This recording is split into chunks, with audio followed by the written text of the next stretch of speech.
Good evening, ladies and gentlemen. Welcome to a new season of DFS Jags Fantasy Football Stream. My name is Riku Mukherjee. That is my co-host, Chris Caldwell, chiming in from the great city of Baltimore, Maryland. We are here to recap Week 1 in the NFL, look ahead to Week 2 in the NFL when it comes to fantasy. And we're back at it, Chris. Welcome to a brand new season. Feels awesome, dude. It's been way too long. Hey, Ravens started out with a win. So did the Bills. So Bills Mafia. Thanks for always watching Nickel City Mafia channel. Dominating win the other night. So congrats. Yeah, good start to the season for both the Ravens and the Bills. That's what we primarily talk about on this channel. But tonight we're going to be talking about fantasy football. That's what me and Chris love to talk about. Before we get into all that, if you're new to the channel, please like and comment and subscribe to Nickel City Mafia on YouTube. We're well on our way to 1,000 subscribers. We hit the 900 mark a few days ago, and we're almost to 1,000, so please help us reach our goal. We have a Discord channel that we love to chat in and talk about fantasy football. The link to the Discord channel is in the description of the video. And Chris, we got a new sponsor for the show. The company's name is Gorilla Garage Gear. They're based out of Buffalo. They're doing a giveaway for us. I'll talk about the giveaway, but before we do that, I'm going to go ahead and run a quick commercial for them.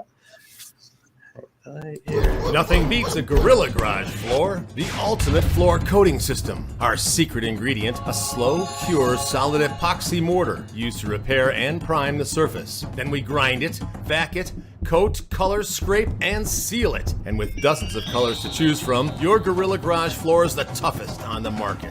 Visit GorillaGarageGear.com or call 715-6927. Go, go, Gorilla! I'm not going to lie, I got scared at the very beginning. Go, go, go, Gorilla. All right, so that's our sponsor, Gorilla Garage Gear. They do epoxy floors for garages.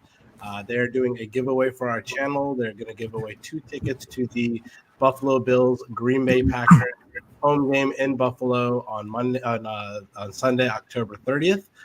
So if you're interested in getting in the draw to win 2 tickets to that game, please subscribe to Nickel City Mafia. Leave a comment on our video. You can say whatever you would like. If you want to ask a question about fantasy football, me and Chris will be happy to answer it. But you have to leave a comment, be subscribed to Nickel City Mafia, and then they will do a drawing for the 2 tickets at the beginning of October. Mike and Jake will on their Buffalo Bills show. So thanks a lot to our sponsor and the giveaway. And let's get into Week 1. Chris, before we get started, let me just ask you straight up. What was your biggest takeaway from Week 1? Biggest takeaway, I think that I heard more talk than normal after Week 1 this year about how nothing kind of went right. Or a lot of people were complaining about their fantasy teams. It's like usually you hear half the people complaining, half the people saying, "Oh, that was awesome, I dominated." Just in all the radio shows I'm listening to and other YouTube podcasts. I don't know about you, but I haven't heard a ton of people like totally 100% happy with their takes and the way that Week 1 worked out. I have 9 teams. I went 4-5 in Week 1. It feels like I went like 1-8. I don't know. It just feels terrible, but it was kind of like the super obvious players, receiver wise at least, completely went off. And then other than that, it was kind of just a crapshoot. I don't know. What was your number 1 takeaway? Yeah, kind of similar to that. Just like you're talking from a fantasy landscape, but for me, from a general NFL landscape, besides the Bills and the Chiefs, every other team in the NFL just kind of looked meh to me. Like nothing like really stood out to me. No one was really that impressive. The 2 teams that really impressed me were the Bills and the Chiefs in Week 1. My guess at this, not even after Week 1, but moving forward, those 2 are probably going to be the best 2 teams in the NFL. Clear probably 1 and 2 in the AFC.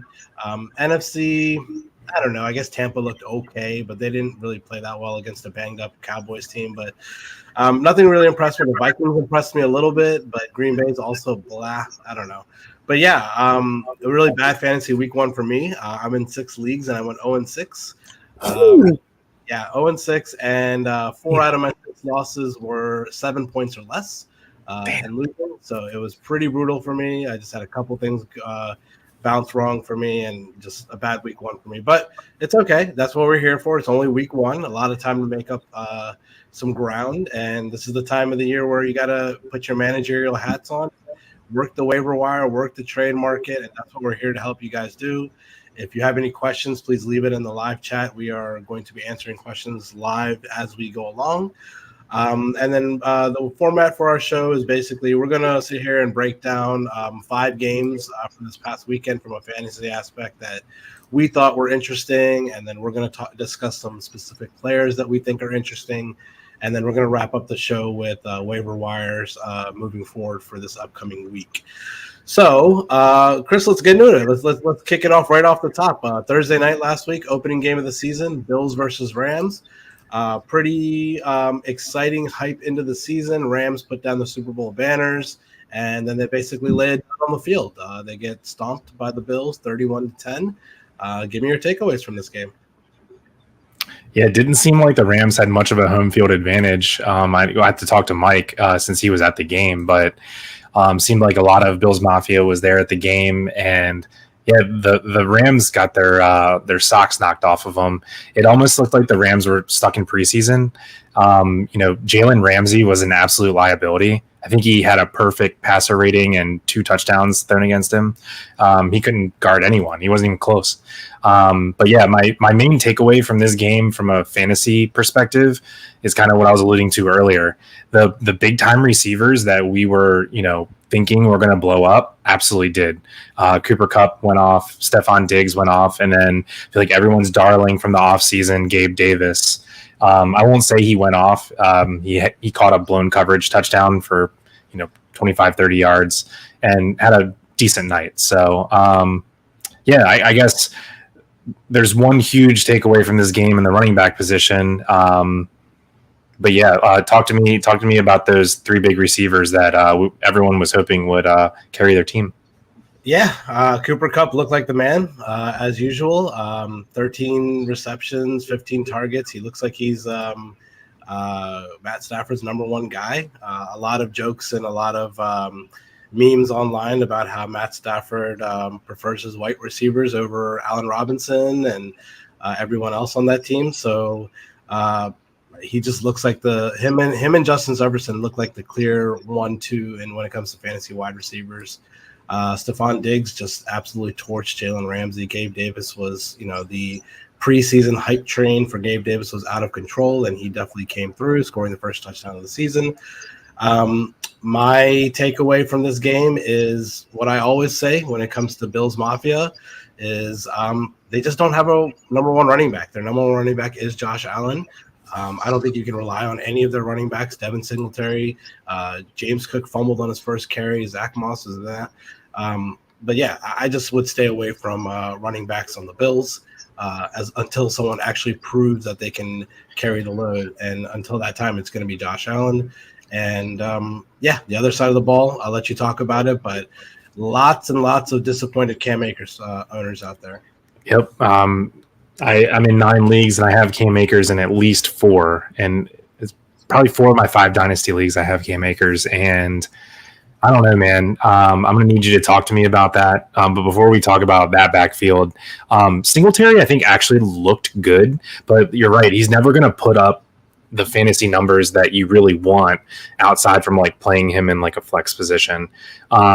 James Cook, I think, is one of the more interesting players to talk about this week because he was like a 8, 9, 10th round pick this year.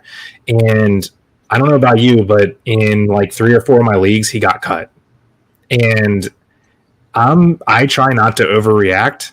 And I don't know, man, if there's a player that was drafted in the, 8th or 9th round that gets cut and he's a rookie and we didn't really expect him to score 20 points week 1, like I'm a little bit chomping at the bit to go, pick up the pieces there. What about you? If it was somebody else, maybe, but he's a rookie on a team that seems like they have their mind made up on how they're going to win football games. It's a little tough for me to go after that. I get it.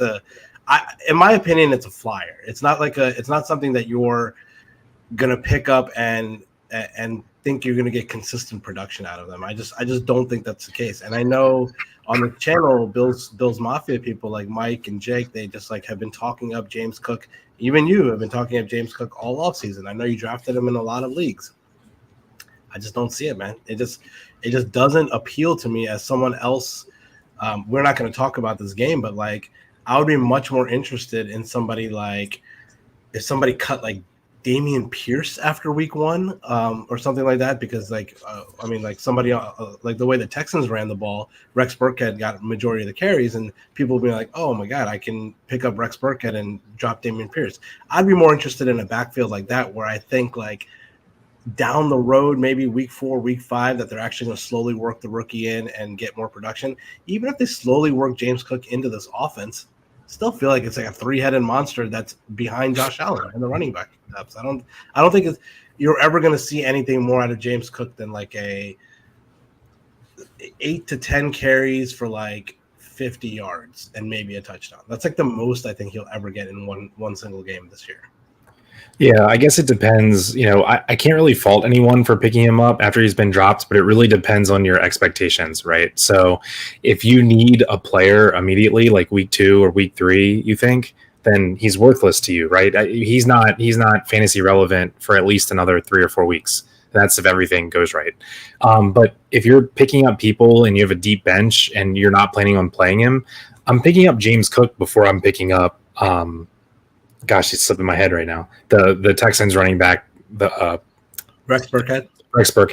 Like if you have 2 good running backs, like I see this all the time. I know I'm going into theory now instead of players, but like people like spend money and like pick up people like Rex Burkhead or Dontrell Hilliard, and then like they sit on the bench, and it's like, well, why? Like, why would you pick them up unless you immediately need to play them? I'd rather pick up James Cook, sit on him for 5 weeks, and then you might have like a stick of dynamite. That's just my personal opinion. Yeah. All right. So talk to us about the Rams running backs. Are you? Yeah, I want to know. Is anyone in a league where Cam Akers got cut? He did not get cut in any of my 9 leagues, but I bet you that he is cut in probably 5%, 10% of leagues. I don't know. He wasn't cut in any of my leagues, but are you trying to trade for him? Are you trying to trade him if you own him? Like, what are you doing for him? I don't know that I'm willing to like. I'm not trying to like overpay for him, but what I am trying to do is if I do have Darrell Henderson, I think this is a great chance to sell Darrell Henderson, because I think I'm not going to say I don't believe in him. I think he's like a solid back end RB2, but that's given if Cam Akers is not a thing. I do not think 17 games are passing and Cam Akers is not a thing. So I think if you have Darrell Henderson and you can trade him for someone you absolutely would have drafted ahead of him, then I think this is a good chance to do it, because I don't see the whole year passing and Cam Akers not getting a shot to be the bell cow. Yeah, I don't really understand what's going on there. First of all, the Rams' offensive line is terrible. So, like, either one of them is not the most appealing. I don't own either back in any of my leagues. I kind of faded that backfield all offseason, but it's a situation where it's like their offensive line sucks.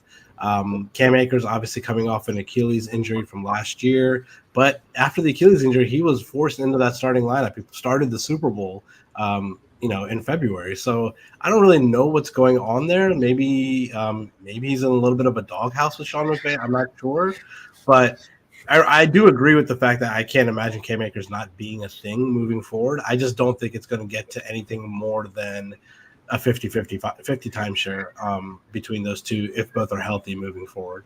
I think Cam Akers is a slight buy. I wouldn't pay market value like where he was drafted, but if someone wants to like literally sell him for nothing, I think his box score is like a little bit doesn't tell the whole story. So one of his carries was like a 4 or 5 yard loss on like a trick play where he just had no chance.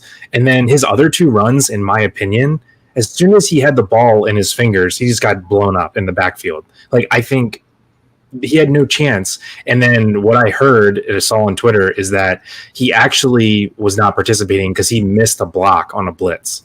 So I think it's less to do with the talent of Cam Akers and more of like He just needs to get back into the feel of football a little bit. Anyway, I don't know that I'm going wild, like buying him everywhere, but I think if someone messages your board and says, listen, I'm just trying to move him for whatever, and you can trade like a wide receiver 3 or 4 for Cam Akers or something like that, I'm willing to take that risk. Yeah. The before we move on to the next game, let's talk about the last dud from this game, and that's Allen Robinson. One catch, I believe, or maybe 2 catches, and it just looked like Stafford wasn't looking his way. It looked like whenever Stafford got hurried or rushed, he would just kind of look towards Cooper Kupp's way, which is understandable. Cooper Kupp's probably the best wide receiver in the NFL, but I mean, this is their big offseason pickup that they got to replace Odell Beckham, who tore his ACL in the Super Bowl. So, talk to me about Allen Robinson. Is this somebody that you're trying to target? Is it somebody that you're just going to stay away from? What are your thoughts on Allen Robinson? I have him in none of my 9 leagues, and I don't think I ever attempted to draft him. I just think he's dust, dude. I know Allen Robinson's only like 27. I feel like he has the body of like a 30. Like, I feel like he's like worn out like Julio Jones at this point. I just don't think he can create separation on his own. Like, sure, he's that big body, like bully wide receiver, and probably going to have some nice games. But I just think where he was drafted in fantasy drafts, he was just overdrafted to begin with. I don't know, man. I'm probably the wrong person to ask because I wasn't on him before the season, and I'm definitely not on him now. And I'm not trying to buy low. Yeah, same here. I don't own him anywhere either. He was on my Dynasty League team last year in my Keeper League, and he was so bad last year that I had a really bad taste in my mouth, so I didn't feel like drafting him anywhere. I agree, man. I think he's just kind of dust. I don't think he doesn't have the burst off the line. He doesn't have physicality. I don't even know if he's the second best wide receiver on that team. I think they have other guys that are possibly better than him. So, yeah, I'm on the same boat with you there. I wouldn't try to trade for him. If I have him, I would try to sell him for whatever you can get. But that's just my opinion. Can you throw the comment up on the screen? Yeah, that's what I was going to say. We have a question from Ryan here. He says, I have both Akers and Henderson and need to start one. Or looking at Damian Harris, who would you target trying to sell Henderson? I personally, if you could sell Henderson for someone ranked around like RB, I think the perfect 2 targets to sell Henderson is J.K. Dobbins and Travis Etienne. If you can trade him 1-for-1 for either of those 2 guys. So Dobbins didn't play week 1. I don't know that people will hold that against him. But Etienne, people are acting like just because James Robinson had a decent game that Travis Etienne didn't. I know Etienne had a blatant drop of a touchdown. I think he actually dropped 2 touchdowns. But Travis Etienne could have been RB1 on the week if he catches both of those. They are obviously force-feeding him the ball through the passing game. I just love the way he was used, and I don't know. I'd get rid of Henderson in a heartbeat for either one of those guys. Yeah, to answer your question, Ryan, it's a tough situation. If I had a choice between Akers and Henderson on who to sell, I would sell Akers out of the 2. I think Henderson's the bigger threat to carry more of that load. I do not like Damian Harris. I actually cut him in one of my leagues. His numbers from the first week were awful. He had 38% of the snaps compared to Ramondre Stevenson, who had 25%. So neither one is even hitting 40% according to the snap share. So I do not like that Patriots backfield. I think it's a mess. So I wouldn't look to start Damian Harris. I would try to, if I were you, I would try to trade Akers or Damian Harris, hang on to Henderson, and like Chris said, try to go after maybe someone like, Travis Etienne, like you said, J.K. Dobbins. Another name I could throw out maybe would be like, who else had a kind of a middling kind of week? Josh Jacobs. Josh Jacobs is not a bad call. Kareem Hunt, maybe. That's kind of week, yeah. I mean, but that's like kind of not Kareem Hunt. Sorry, Nick Chubb. Like it's kind of a weird backfield there as well. But yeah, that's a tough kind of situation there. But I would try to hold on to Henderson out of those 3. If I was going to power rank those 3, it would be Henderson, and then Harris, then Akers, and I'd try to trade Harris or Akers for somebody if you can. It's wild right now that you're saying that Henderson has more value today than Akers does. That's crazy because it's like Akers was a 3rd, 4th round draft pick, and Henderson went in the 8th or 9th or 10th, right? So yeah, I don't know. I don't know if it's a week 1 overreaction, but that's just how I feel right now. I guess I'm still trying to believe like this much in Akers, so I'm trying to like go for the gold. I'd rather sell Henderson super high and get another, top 15, 18 running back, and then just like pray that Akers takes the job, and then I have two. So I don't know. I can see it both ways, but definitely sell one of them. I wouldn't hold both. Okay. All right, let's move on from the Bills Rams game. Let's go ahead and move on to Sunday, which was. Oh, one more thing for the Bills Rams game. It was really cool. Did you see when Isaiah McKenzie caught his touchdown? He did a gender reveal. Yeah, that was cool. That was He said it's a boy. Yeah, it's a boy. Anyway, I'd never seen that done before. That was pretty sweet. That's pretty cool.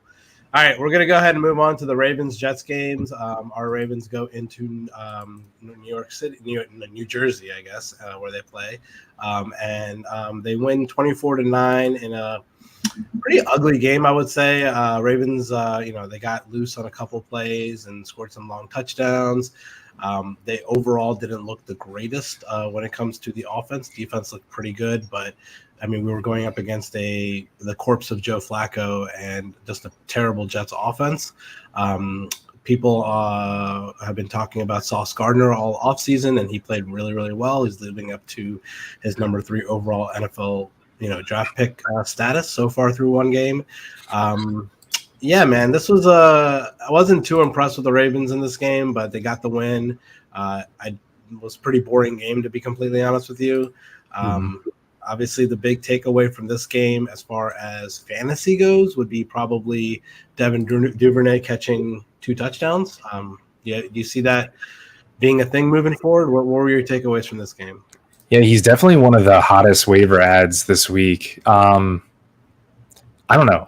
I love Duvernay. I don't know that I love him in for fantasy, but I just think he's a great actual player, and he made the Pro Bowl last year as a returner. I think he's really skilled. I know Harbaugh loves him, and hey, he's never going to get like the 70-80% snap share, but a player like him, I'm not going to call him gadgety, but like someone who will take a reverse, someone who's going to get deep shots, someone who's explosive. I don't know that they need 70-80% of the snaps. It's like, if you give me Duvernay with 60, I think he had like 50%. If he works his way up to like 60-65% of the snaps, I think he's actually a thing, because he's a super explosive player. He's a 3rd round draft pick a couple years ago. He's coming into his own, and he finally has the opportunity. So I don't know that I would go wild and like drop someone, a receiver that you drafted in like a high round for him. But, for a back end of the bench spot, I love it. So yeah.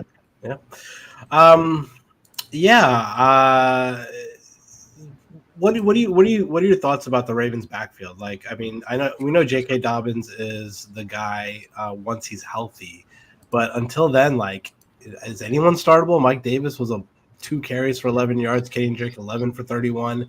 I don't see those numbers getting any better. I mean, I think this is all Lamar. I think it's kind of similar to the Bills situation, except dude, Mike Davis was like, I feel like he was kind of like supposed to be a week 1 darling, right? When JK was inactive, I think a lot of people ran to start Mike Davis in a flex or like a RB2 in an emergency. Dude, I think he's going to get cut the second that Dobbins dresses, because they obviously like Drake more. Mike Davis had no catches, which is his MO, and he only had 2 carries, and they fed the ball to Drake. So I think they like Drake more for their system.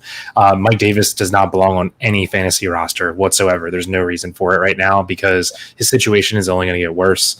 Dobbins practiced in full today, and Gus Edwards is coming back week 5. So I wouldn't own Davis or Drake. Okay. On the other side of the ball, a very pathetic kind of offensive game for the Jets. The big takeaway for me on the Jets side of the ball, Michael Carter. He got 60% of the snaps, while Breece Hall got 45% of the snaps. And he looked freaking great. He looked really good. Against a good Ravens defensive line. So what are we doing with that backfield? Who are we trying to target, maybe trading for Michael Carter or selling him, or what do you think the situation is? I'm not valuing Carter over Breece Hall yet, because I think there's just way more blow up potential with Breece Hall if Carter would sustain an injury, or if they give keys to Breece Hall eventually. But man, you gotta love the way that Carter looked. I mean, 6 yards a carry, he looked great out of the backfield. Man, that's really cool that the coaching staff, he had a good year last year and they stuck with him as a starter for week 1. So, no, I'm not selling high on Carter. If I drafted him, I'm just going to be happy that I drafted him. I think he's a great RB3 flex type play pretty much every week. So I'm loving it. I thought it was weird that they drafted Breece Hall this offseason. I mean, Michael Carter was a rookie last year and he played well. I don't understand what the point of that was. Yeah, he's just not a 3-down player just because of his size. He's 5'7", 5'8", 195, 200 pounds. He just can't. He's smaller than Eckler, dude. He can't take the beating. But aside from the Carter, my biggest takeaway was Garrett Wilson. So he just wasn't playing hardly at all. He would kind of come in on third downs. And then I think in the fourth quarter, they finally realized, they were like, oh my God, this guy's really good. He had, it was almost kind of like the Kadarius Toney game from last year, where just every time he touched the ball, I was just mesmerized. I was like, wow, this guy is going to be really good at football once they actually feed him the ball. So I know his box score wasn't huge, but I don't know his exact snap share, but I'm just passing the eye test. Garrett Wilson looked amazing to me. Okay. Yeah. I don't really have that much of a take about the New York receiving game. I don't really know why they're playing Joe Flacco until Zach Wilson comes back. I don't really know. I have kind of a better idea after I see Zach Wilson and see who he likes to target in that receiving game. Corey Davis led the way with 6 catches for 77 yards. I don't really know if you're running out to get Corey Davis or Garrett Wilson or any of these guys while Joe Flacco is still manning the helm, but maybe we can get some glimpses of some of these guys in their games and know that they're going to be the guy to go to. And if you want to stash them on your bench and maybe they could have blow up potential when Zach Wilson comes back, that's something you can think about. But that's all I really have from Corey Davis or Devin Duvernay. I would probably say Devin Duvernay moving forward. Just for the upside. I agree. Because the Jets later in the year is going to be the time to own Garrett Wilson and Elijah Moore. I mean, they're both going to eat later in the year. Yeah. All right. Let's go ahead. Can you, I don't know, do you have the ability to adjust your mic a little bit? Mike said that your gain is a little bit too high. I don't know if you can fix that or not. Yeah. Okay. All right. Let's move on to our third game. Like I said, we're going to recap 5 games tonight. The next game is probably going to be probably the biggest fantasy game from the 1 o'clock slate is going to be the Eagles versus the Lions. Eagles win this game 38-35. They went out to a big lead. The Lions had a ferocious little comeback, fell a little bit short. Huge games from the likes of DeAndre Swift, huge games for the likes of A.J. Brown. Guys in the first 2 to 3 rounds of your draft this year. Pretty exciting game. Jalen Hurts, man. I think he's going to be top 5 fantasy QB all year. Yeah. AJ Brown showed out, and obviously I think that's, what he's been yearning for. But I'm with you, dude. I think, Hurts didn't throw a touchdown and he didn't throw for over 250 yards, but I think he actually looked good. He looks explosive, and they let him run the ball 17 times. So that's always a bonus. But yeah, man, the Eagles, I think they looked pretty solid. I like the way their offense looked this year in comparison to last year. And 4 different people with a rushing touchdown, that doesn't really help us figure out that backfield. But but it looks like the guy that they're sticking with is Miles Sanders back there. He had the most yardage and the most carries. I know. I was in the camp that faded Miles Sanders across the board, but I drafted a lot of Gainwell and Boston Scott to just hope that Miles Sanders just sucked. But hey, he had a great game. So, I don't think we're really changing many opinions about the Eagles, are we? Maybe the only opinion that is different than preseason is AJ Brown might be better than we thought he was going to be this year. Everything else is kind of in line, right? Yeah, that, and maybe they just don't have a number 2 wide receiver that you can rely on. Devontae Smith looks like he's awful, and Quez Watkins is meh, whatever. But yeah, I think it's AJ Brown and Dallas Goedert. I think it's a pretty condensed passing tree for them on that team. So I think if you have one of those two guys in the passing game, I think you're pretty happy with what you saw in week 1. Yeah, I agree. I might still take a crack on a buy super low on Devonta Smith if someone wants to basically give him away. Okay. On the other side of the ball, one of our favorite fantasy teams, probably going to be this season, is going to be the Lions. I know you're a huge DeAndre Swift fan. I'm a huge Amon-Ra St. Brown fan. DJ Chark got in the mix. Hawkinson had an okay game, but 2 TDs from Jamal Williams. One of them I think was kind of vultured from DeAndre Swift. Both were, yeah. Yeah, both were, yeah. But yeah, this offense, the Lions may not be any good. They may not win that many games this season, but they are going to be fantasy darlings. I think they're going to get even better when Jameson Williams comes back into the mix in a few weeks when he comes off of injury. Talk to me about the Lions. Absolutely love him, man. I have DeAndre Swift everywhere. He was probably one of my top drafted players. Couldn't be happier. I mean, I think after we see the way he looked in week 1, if we were to do drafts over again, I mean, he's like a stone cold lock for like a top 7 or 8 pick in fantasy drafts. Guy just looked amazing. And Jamal Williams, I don't know that I'm rushing to pick him up. I mean, he's a fine handcuff and he looks to have a little bit of the goal line role locked up, but both of his touchdowns were off big DeAndre Swift plays. So it was like a 25-yard play and like a 40-yard play down to the 1 or 2, and then he came in. So yeah. I wouldn't take a lot away from that. I mean, Swift is obviously their chess piece, their offensive weapon.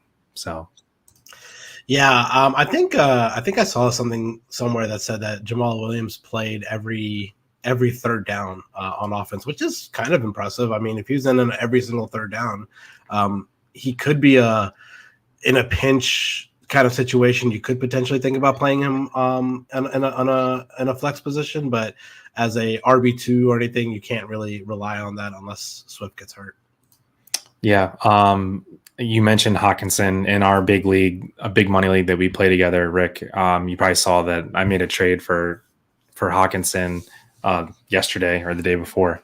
That's because you got a big goose egg from Irv Smith. Yeah, I know. I had a 0 from Irv Smith, and it's a PPR league, so I feel like I want solid production from my tight end, and I gave up Brandon Ayuk for Irv Smith. So it was a hard decision, but I have pretty good receivers in that league. So Ayuk wasn't in my starting lineup, so flipped Ayuk for Hawkinson. Well, it's interesting that you mentioned Ayuk because we have a question about Brandon Ayuk. So this Richie Laura, welcome to the channel. Please subscribe if you are not subscribed already. But he says, should I trade? I'm assuming this Chase Edmonds for Brandon Ayuk and Trey Lance. So I would need to know who your current quarterback is, and is it a super flex league? If it's a super flex league, like all day, right? Because quarterbacks are what you need in a super flex league. Okay, let's assume it's not a super flex league. It's just a 1 QB league. We're probably the wrong people to ask because I know me and Rick both love Chase Edmonds. And he looked good week 1, man. He had about almost 70% of the snaps. He looks like the man in Miami.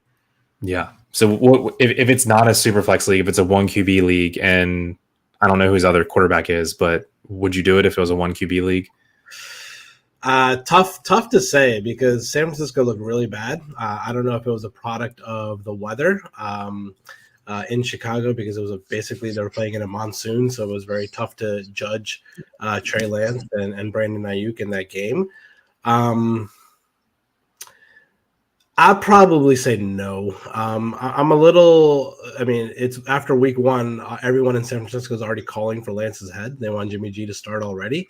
But I think Miami looks pretty good. I think Chase Edmonds is their RB1 moving forward. I don't think Raheem Mostert's much of a threat to that starting role. So I think you have a pretty solid RB2. Potentially an RB1 in Chase Edmonds this season. So unless you're like really dying at wide receiver and quarterback, I think you should probably think about holding on to Chase Edmonds. Yeah, I think the only reason I get up Edmonds here is if you lost like Dak Prescott or something and you need a QB, and then your wide receivers also need help. Otherwise, I'm keeping Edmonds. Me and Rick are both super high on Edmonds. So if you drafted him, great job. Your QB's Kirk, one QB, one flex. No, keep Edmonds, dude. Yeah. I mean, you're not. I know that Lance has more upside long term than Kirk, but dude, me and Rick say this every single year. Kirk Cousins is the most disrespected fantasy quarterback ever. Like, he is good. Just be happy that you have him and play him every week. And their offense is freaking humming this year. Yeah, especially if Justin Jefferson stays healthy and plays like he's playing, I would hold on to Kirk. Dude, Kirk Cousins is going to be gold, dude. I would almost promise he's in top 8 quarterbacks this year. Yeah. All right, let's get it rolling to our next game. We're going to talk about which was probably the biggest fantasy game in the afternoon slate, from the Chiefs versus the Cardinals. The Chiefs go into Arizona and pretty much curb stomp the Cardinals 44-21. This was never a close game. They blew them out. Chiefs look really good. It does not look like they are missing Tyreek Hill at all, with Patrick Mahomes throwing 5 touchdowns, I believe, to 4 different people. Yeah, Clyde Edwards-Helaire had 2 receiving touchdowns, which was a little strange. But in mop-up time, Isaiah Pacheco came in and had all the carry, but it looked like at the beginning of the game, while it was still close, Clyde Edwards-Helaire was the man. The Cardinals looked pretty pathetic on their side of the ball. Nothing really impressed me at all that much on that team. I know they're banged up and had a lot of injuries and obviously suspensions with DeAndre Hopkins. Go ahead and talk to me about these two teams. Cardinals, this game was more of a blowout than the box score even says. They got absolutely crushed. They scored a couple garbage touchdowns. The Cardinals look just completely lost, man. I don't even know what to think. I mean, so they're missing Hopkins, and that's it. Right? Oh, and Rondale Moore. But that shouldn't, at home, they should not get beat by, almost 30 points by anyone. I don't know, man. They are really, really bad. That offense had no identity. James Conner looked like he was running through mud. Just while we're talking about it, please pick up Eno Benjamin. James Conner gets hurt every year, and he's just a more explosive young player. When that offense does figure it out, I mean, he's just a great person to have sitting on your bench, and he's free. No one wants him. Do you think real quick, do you think the Cardinals look really bad, or just like the Chiefs are really good? Which one? A little bit of both. I think the Cardinals looked more bad than the Chiefs looked like they should have won by 30 points. Just personal opinion. But yeah, the Chiefs backfield, interesting, right? Pacheco, like you already mentioned, don't take that carry count in too much consideration, because I think 10 of those 12 carries were in the fourth quarter when they were winning by 30 points. So they were giving him some run. Now, that being said, the guy looked great. So if Clyde were to ever get hurt, I think he's next up. But yeah, Clyde Edwards-Helaire is not dead, man. I mean, he's still here. They obviously trust him. And when Andy Reid features you on the goal line, that's one thing I can always take away from Chiefs game. They run plays on the goal line for a player. They don't drop back and give, they might give Mahomes 2 options, but typically you see plays that are specific for Travis Kelce. And then these Clyde Edwards-Helaire touchdowns were ran for him. So it's more of he didn't luck into touchdowns. Those plays were called for him. So I'm trading Darrell Henderson, like we were talking earlier, for Clyde, straight up. Give me Clyde. I just think he has a hold of the job, and his offense is humming. So I'm doing that. Yep. Any thoughts about the receiving game for the Chiefs? I mean, we know Kelce did his thing, but wide receiver wise, any takeaways? It's crazy. All the top receivers crushed, and the top tight end crushed too. I'm not a Juju guy, so I don't have him at all. But he was playing good. I mean, he looked spry. I just think there's so many mouths to feed there, and they didn't even play Sky Moore at receiver. He was a return man, and he played a couple snaps. I think he had 7 snaps or something like that. there's just so many people there to feed. It's just going to be someone different every game.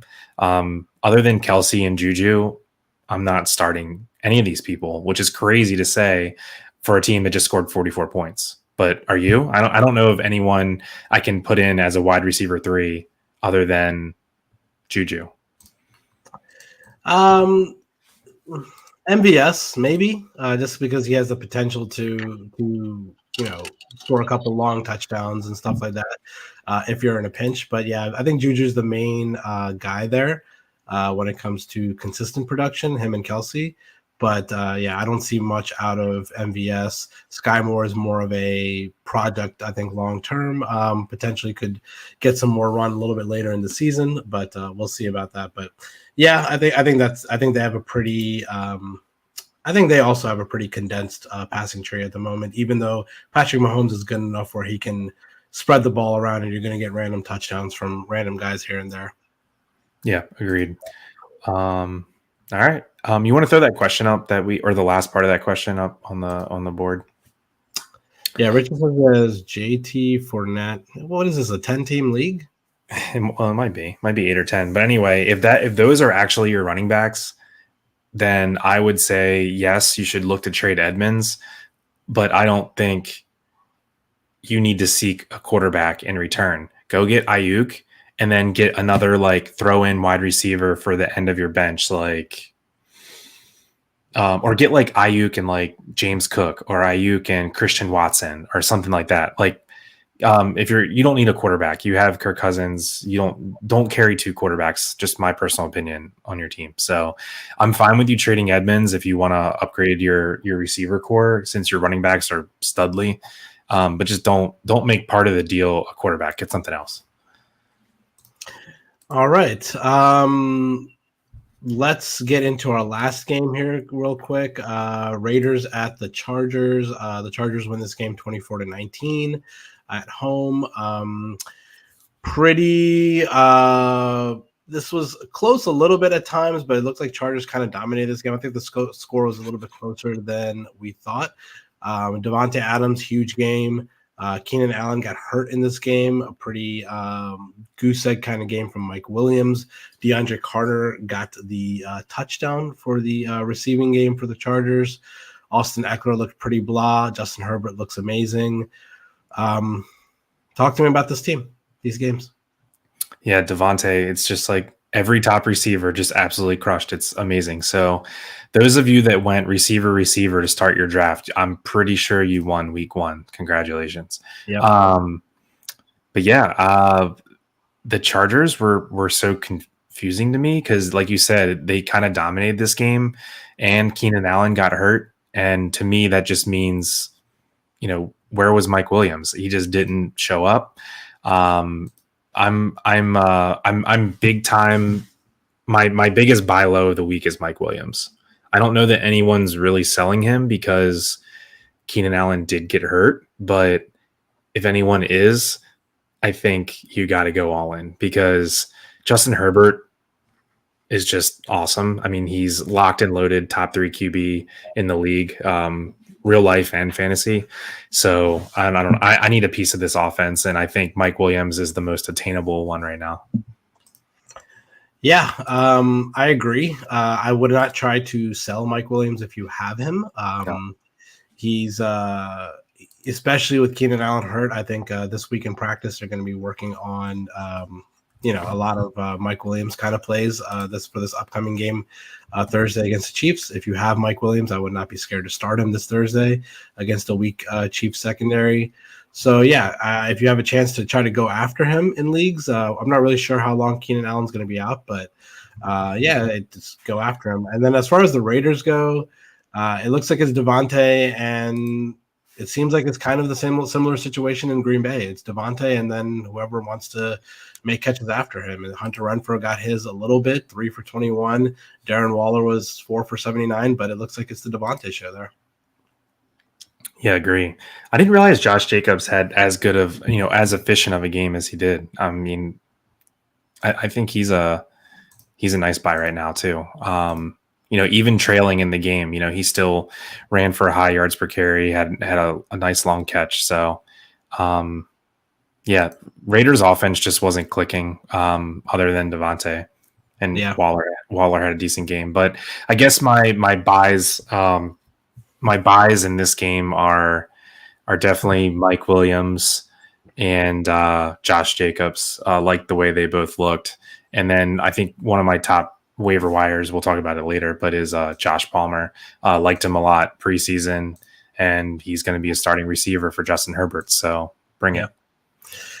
Alrighty, that's going to be the end of our wrapping up week 1 game. Sorry if we didn't talk about a game that you wanted us to talk about, but real quick before we get into waiver wires, me and Chris are going to kind of go back and forth on some guys that we are, we didn't touch on in the first segment. Chris, I'll let you go first.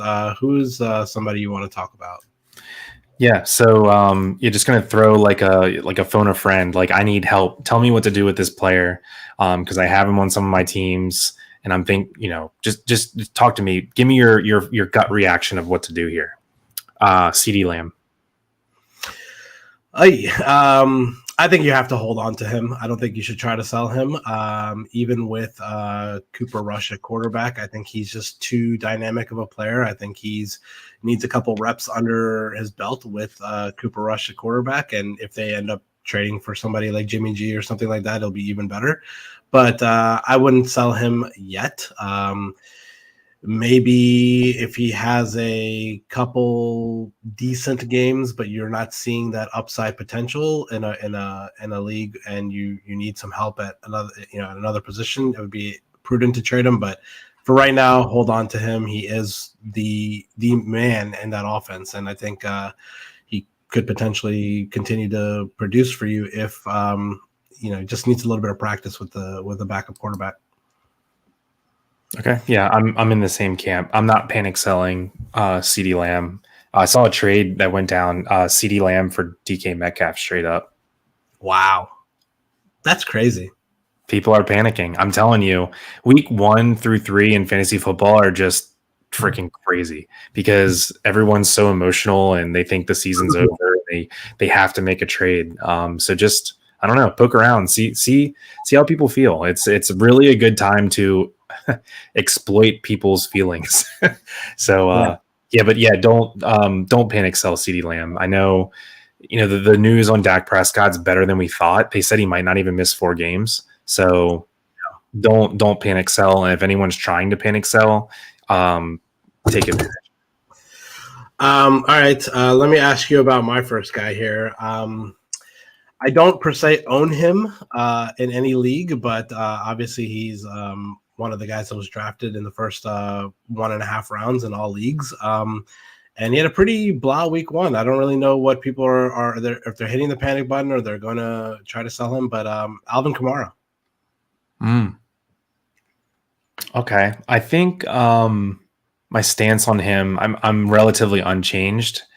I'm still a believer. I was pretty high on him. I think that if he would not have had the court case looming over his head, he would have went, middle to back end of the first round. So I think if anyone wants to sell cheap, I'm willing to buy. Like if, for example, if I have like Darrell Henderson and a wide receiver 3 type, and someone wants to give me Kamara for that, like, that's the kind of deal I'm all about right now.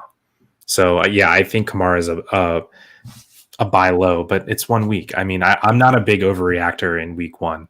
I, tend not to make strong judgments until week 3.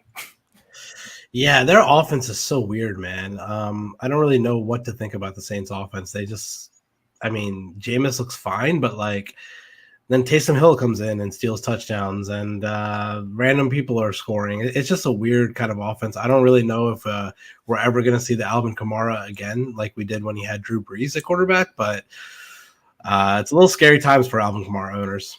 Who's your next guy? Okay, quarterback for you.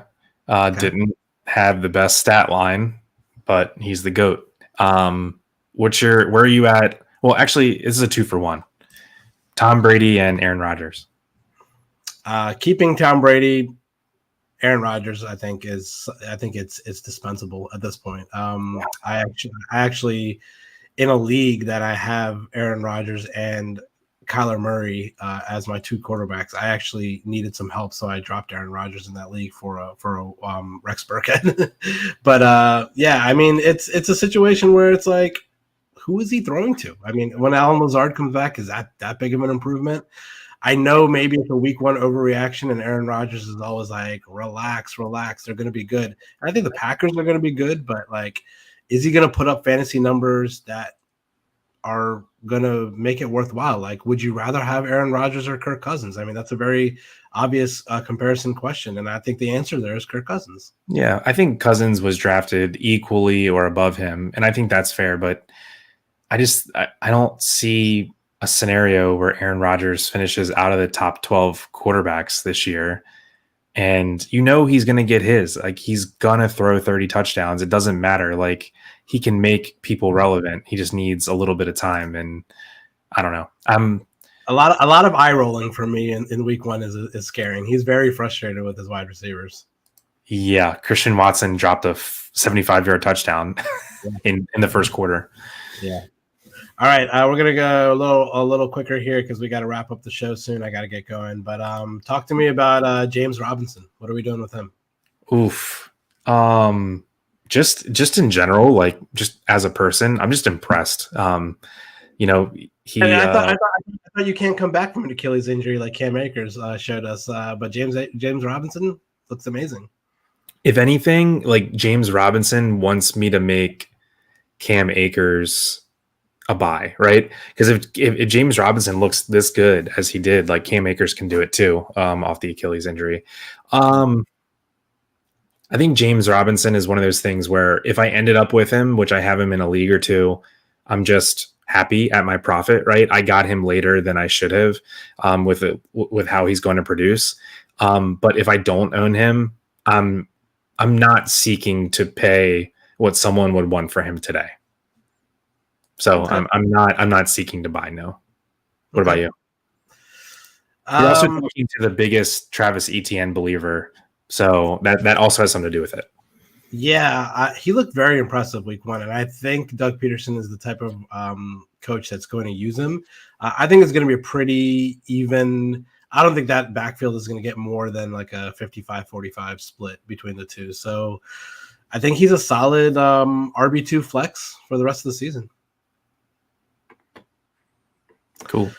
All right. Who's your last guy? All right.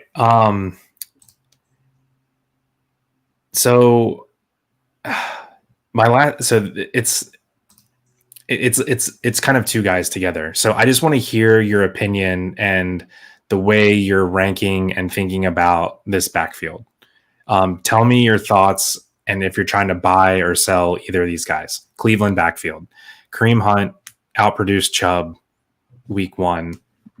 What do you think about that? Like, where do they rank in comparison for you? Are you trying to buy one of them? Kareem Hunt's the one that got in the end zone twice, but Chubb's the one with all the yards. So I don't know. It's like, I don't even know if you can confidently rank Chubb higher than Hunt right now. It's a confusing backfield for sure. I think moving forward, I think it's still Chubb's backfield. I think Kareem Hunt's still the passing down back and the guy that they'll go to in a situation where they need a big play. He's pretty explosive, we know that, but I still think Chubb's like the guy. But I think it's pretty similar to the Jacksonville backfield that we just talked about. I don't think it's more than a 55-45 split between those two. So if I was gonna do anything, I would try to maybe buy Nick Chubb low. But obviously one of them is going to get more carry if the other one gets hurt. So it's tough to say. I think, I mean, Chubb had a great game. He just didn't score, and Hunt scored twice. I feel like that situation, if I had Chubb and it was a PPR league, I would just take Chubb, go to the Kareem Hunt owner, and trade Chubb for Kareem Hunt and something else I needed. Yeah. That's right. I'm a big Kareem Hunt guy, and he's the one that's going to catch the balls. But that backfield's going to frustrate so many people or make a lot of people happy. I mean, I think they both could be RB1s. Yeah. All right, my last guy I wanted to really quickly talk about before we get into waiver wires and wrap up the show is on an offense that looks pretty pathetic in week one. They don't have many playmakers on that team. He's probably their only playmaker on the team. What are you doing with Derrick Henry? Are you holding on to him? I know he's King Henry, but I feel like this could be a time where it could just be time to sell and try to get some better pieces because people still believe in the Derrick Henry name, but that offense looks pretty pathetic. Yeah, I mean, I don't have this decision to make because Derrick Henry wasn't in my decision space and drafts. I just wasn't gonna if he was the best running back on the board, I was taking a receiver. So I don't have to think about him ever. But yeah, there's probably players that were drafted after Derrick Henry I would happily trade him for if I have him. So if I have Henry, without thinking twice about it, I'm trading him for Saquon Barkley. Yeah, we all know that Saquon looked amazing. I'm probably trading him for, definitely Saquon Barkley, definitely DeAndre Swift. I'm trying to think of people directly drafted after him. Barkley, Swift, probably Kamara. That's a good comparison. Would you trade Derrick Henry for Alvin Kamara? In a PPR league, yeah. Yeah. And I don't think anyone's giving you Swift or Barkley, but if they would, I don't know. I don't want to give up on the guy too fast because we know that he eats in November, December, and we're not there yet. But I don't know. I was completely full fade on him before the year, so yeah, I'm not looking to buy now. Yeah. Okay. We got a few more minutes before we got to wrap up the show. I got to get out of here in 5 minutes. So let's just quickly rapid fire through waiver wire pickups for week 2. Just give me a couple running backs, and then I'll give you a couple running backs, and then we'll go wide receiver, tight end, and QBs. Go ahead. Yep. My number one running back pickup of the week is Rashad White. I think he should be owned in a lot of leagues. If for some reason he's not owned in your league, get Rashad White. Tampa is running the ball a shitload, and he's a 3-down type skill set. And I don't know, Lenny's fat. So that's my analysis. Get Rashad White. He looked good, man. He did look good, but I just think Tom Brady just loves his running back. So, and I love Rashad White. So if he's available in your league, throw him on your bench. Yeah. Anybody else? If someone cut James Cook and you already have a good running back core and you can just stash him, I'm taking the chance. Okay. Yeah. For me, the obvious names here are going to be Jeff Wilson, just because of his. Yeah, I know. I get that. Elijah Mitchell out 6 to 8 weeks, but somebody's got to carry that ball in that offense.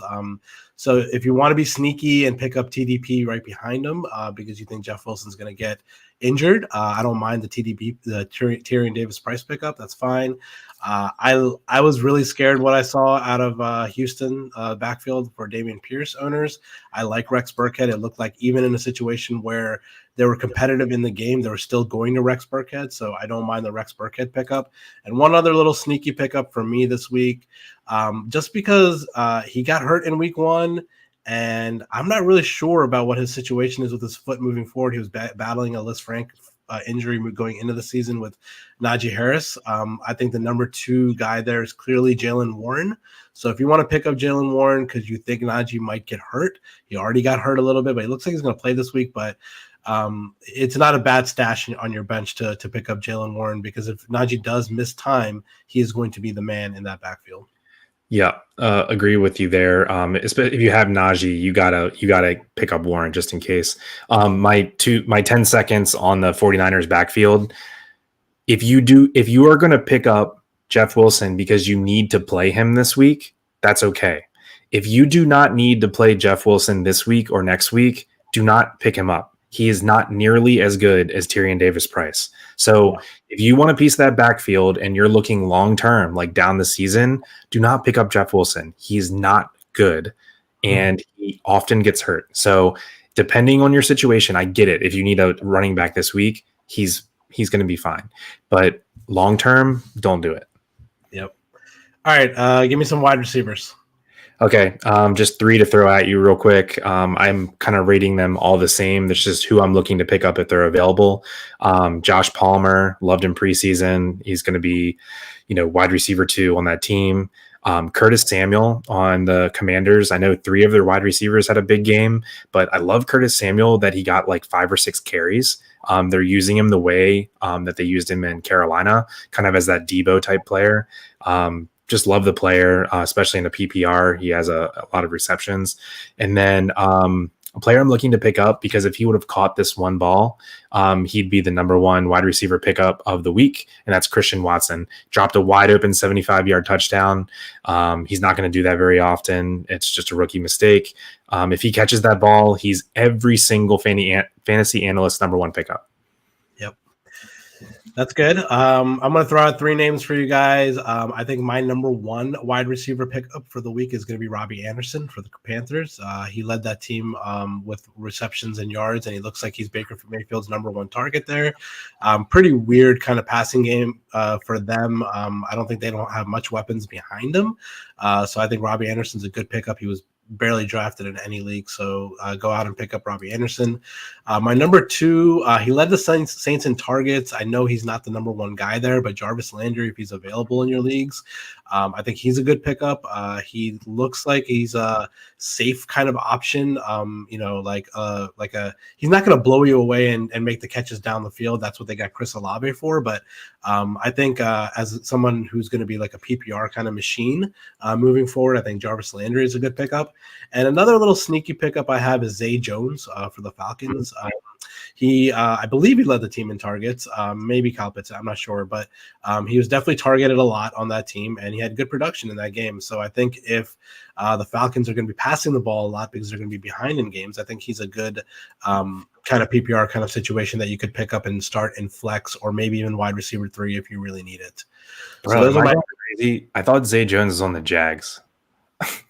Oh, wait a minute. Is he on the Jags? I thought he was on the Falcons. No, I think he's on the Jags. Hold on. Maybe I'm wrong. I'm trying to pull it up. I'm almost positive he's on the Jaguars. Oh. Because I remember, hold on. Let me tell you in a second. Yeah, you're right. He is. He's because I remember once they traded away Laviska Shenault, I was like, oh shit, Zay Jones season. Let's go. Well, disregard everything I said about the Falcons. I meant to say it on the Jaguars. He's the number 2 wide receiver behind Christian Kirk. So go get Zay Jones. I dig that one a lot. I like Zay Jones. Was Zay Jones ever on the Falcons? I think he was on the Falcons last year. Maybe that's what I was going to. No, he was on Las Vegas last year. Okay, I don't know why I thought, because he caught a long touchdown against the Ravens week 1 when I was there. I hate him. Well, that's why I have Chris here to correct me on things like that. All right, really quickly, just give me 1 tight end and 1 quarterback you're looking to stream this week, and we're going to call it a day. I can answer this honestly because I just did it in like 2 different leagues. Carson Wentz threw 4 touchdowns week 1. Ride the hot hand. He's playing the Lions. Weird. Commanders and Lions probably going to be a shootout. So love Carson Wentz. If anyone drops Aaron Rodgers, probably going to pick him up too. And tight end Gerald Everett. He scored a touchdown week 1. Keenan Allen's out, and super athletic guy on a great offense. Don't ever think it. For me, quarterback, if Derek Carr is obviously available, I don't mind him against the Cardinals, or Marcus Mariota against the Rams. And then for me, tight end, it looks like maybe Isaiah Likely got cut in a lot of leagues just because he had a goose egg, but I think he is definitely in the plans for the Ravens moving forward. So if you don't mind stashing a tight end on your bench, I think he would be a good pickup for your team. Sorry if we didn't get to your questions. I got to get going. We do this show every week, so if we didn't get to your questions, please leave it in the comments of the video. We will definitely answer them, or you can tweet at us. Our Twitter handles are right below our faces here. Pretty fun week 1, Chris. Thanks for doing this again with me this year. We will be back for week 2 next week. And any final thoughts before we go? Yeah, I'll answer Kevin D's question real quick because it's an easy answer. The top one. He says trading Antonio Gibson and Christian Kirk for CeeDee Lamb, it's 2 points per reception. Yes. Go buy. That's definitely buying low on CeeDee Lamb. Go do that. You have Jones and Mixon. You're fine on running backs. Go get CeeDee Lamb there. All right, there you go. Thanks for joining us, guys. Please like and comment and subscribe to Nickel City Mafia. Get in the draw for the giveaway. Thanks to our sponsor, Gorilla Garage Gear, and we will see you guys next week. Later.